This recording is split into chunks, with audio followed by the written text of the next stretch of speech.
स्वाति साहब क्या कहेंगे? क्या कहेंगे स्वाति साहब? मैं थोड़ी देर में आके बात करती हूँ। थोड़ी देर में आपसे बात करें। ओके।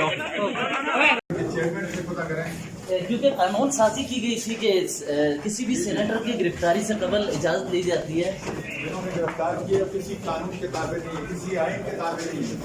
कहा जा रहा है आपकी जान को खतरा है, क्या कहेंगे? बिल्कुल है, कोई शक की बात नहीं। किससे खतरा है स्वाति साहब आपको? कुर्बानी देने के लिए जो है इंशाअल्लाह ताला इसकी आज़ादी यही है। स्वाति साहब क्या हुआ?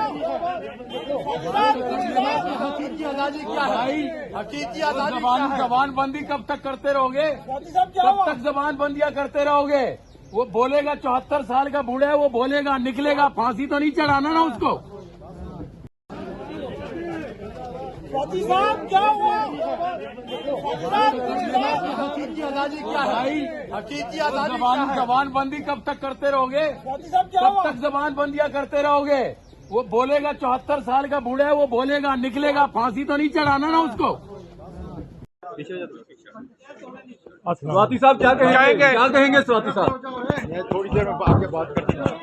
थोड़ी देर में आपसे बात करें। ओके।